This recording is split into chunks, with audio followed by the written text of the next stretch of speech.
Bonjour, si je vous dis confiance et je vous dis REMP, vous allez me dire, eh bien, dernière journée de la recherche média. Et vous aurez raison, elle s'est tenue le 11 octobre à Berne. Et elle a tourné effectivement autour de ce mot-clé, confiance, qui est essentiel aujourd'hui, autant pour les internautes que pour les annonceurs qui mettent de la publicité online. Pour parler de ce thème, la REMP a organisé une après-midi entière et elle a invité deux personnes assez disruptives. Tout d'abord, un espion allemand, qui est aussi criminologue, Leo Martin.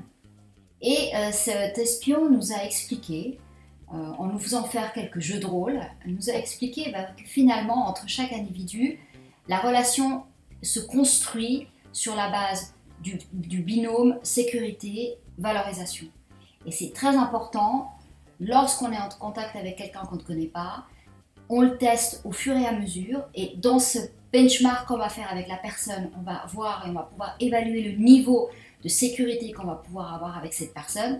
Plus on va décider que ce niveau est élevé et plus on va lui donner des informations. Pour que cette relation perdure et qu'on accepte de faire cet échange de données, eh bien, il faut aussi qu'il y ait une relation qui s'établisse, qu'il y ait une relation win-win. Il faut de la valorisation entre une personne et une autre personne de façon à ce que cette confiance puisse se construire. L'autre personnage assez disruptif était un philosophe, Anders Indset, un Norvégien qui est un philosophe économique, qui lui a parlé aussi de la confiance, mais au niveau des entreprises.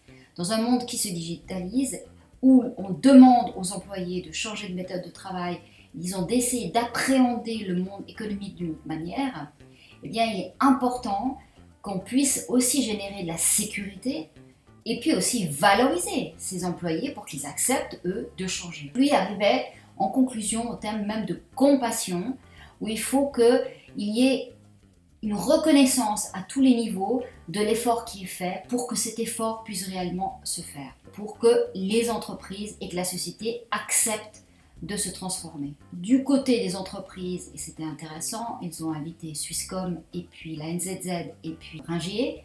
Donc on a un opérateur, l'opérateur historique téléphonique, et puis on a deux opérateurs médias, une presse très haut de gamme et puis une presse plus généraliste.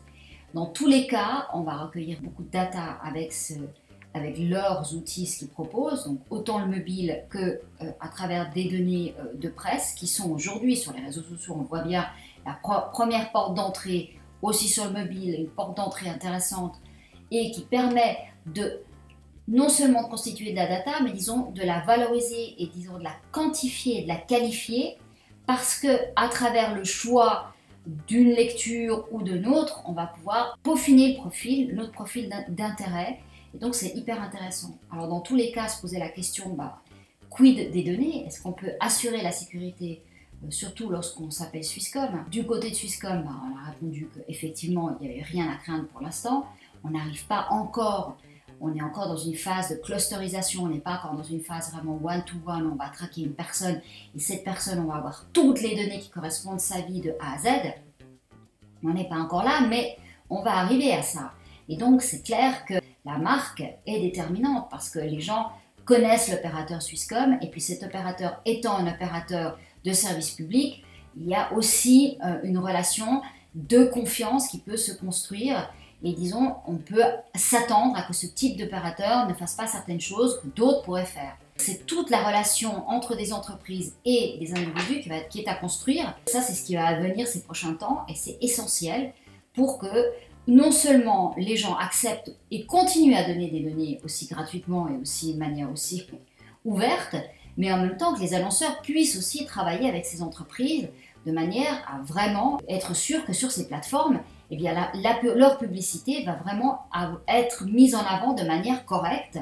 Et on l'a vu ces derniers temps avec certaines plateformes programmatiques où des grands groupes ont carrément repoussé, ont refusé de travailler avec certaines plateformes parce qu'ils n'étaient plus sûrs, ou disons avaient pu constater que leur marque n'était pas sur des sites qui étaient convenables par rapport à leur image, mais simplement la pression qui est faite aujourd'hui pour obtenir un certain degré de pénétration oblige certaines plateformes à amener des marques sur des plateformes de jeux, sur des plateformes porno ou bien des plateformes de voyance où là on a des millions et des millions de vues. pour pas dire des milliards de vues, et donc ça permet d'obtenir les objectifs qui ont été fixés. Tout ce système est basé sur cette confiance, alors que dans le fond, on ne voit pas.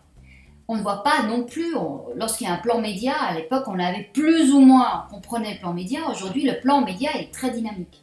Donc pour un annonceur, c'est assez compliqué. D'où l'importance, et c'était vraiment l'annonce qui a été faite lors de cet événement du 11 octobre, c'est la constitution d'un Swiss Media Hub, qui est un projet d'études médias, transmédia, disons, pour tous les médias, au niveau suisse. Et ça, c'est essentiel, parce que tous les opérateurs vont se réunir. L'AREMP pour la presse, on a Mediapulse pour la télévision et la radio, on a Netflix pour les données web, et puis ce qui est nouveau, c'est qu'on va avoir aussi le LSA avec les grandes agences publicitaires de communication et les agences médias du pays. On a l'ASA qui sont les grands annonceurs. À travers l'ASA, on va pouvoir vraiment donner, avoir vraiment les informations sur les campagnes qui ont été faites. Tous ces acteurs vont se mettre ensemble afin de constituer, dès cette année, on va commencer à taguer les publicités. L'année prochaine, on va les enrichir de données socio-démo. À partir de 2018-2019, on va enrichir ces données de données de troisième partie, donc qui viendront d'autres plateformes que celles qui font partie de l'étude. Peut-être Google, pour l'instant c'était encore ouvert, on ne sait pas encore, c'était pas défini, mais disons qui permettrait d'avoir une vision plus large de ce que font les internautes suisses. À terme, je pense entre 2019 et 2020, on obtiendrait une mesure pour tous ces médias qui serait vraiment adaptée au marché suisse. Au niveau de la recherche média, c'est unique au monde, et si on arrive à le faire, vraiment la Suisse sera pionnière. Et je pense qu'en matière de data, c'est aussi important. On parle beaucoup d'innovation. Les médias sont aussi en train de se développer dans l'innovation, mais je pense que la recherche média, elle est aussi essentielle, car on voit bien qu'il va falloir affiner la formule banner. Aujourd'hui est peut-être encore intéressante, mais disons que ce n'est pas celle de l'avenir. Mais on va arriver vraiment avec quelque chose de beaucoup plus dynamique, beaucoup plus profilé par rapport aux vraies habitudes de consommation du public.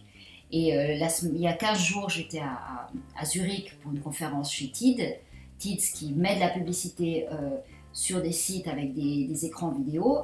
Et la question de la confiance était aussi essentielle, car il faut aujourd'hui rassurer l'annonceur pour qu'il soit convaincu que les vues ne sont pas des vues de robots, mais que ce sont des vues humaines. Aujourd'hui, tout le monde a intérêt à trouver une mesure qui soit indépendante des plateformes, parce que c'est bien ça le problème aujourd'hui, c'est que sur les autres médias, tous les médias ont réussi, lorsqu'il y a de la recherche média, à trouver des instituts indépendants, même si dans le secteur, il y a tous les acteurs qui financent ces recherches, c'est pas un seul média qui le paye. Sur le web, on a un petit peu, chaque plateforme a sa mesure, Facebook, Google, mais on n'a pas une mesure de branche. Et là, je pense que pour la première fois, si on obtient avec ce Swiss Media Hub, on va réussir à obtenir cette mesure, et bien là, on aura quelque chose de très important et très nouveau. Et pour conclure, la phrase qui est revenue le plus dans cette conférence, c'était « La confiance, c'est bon,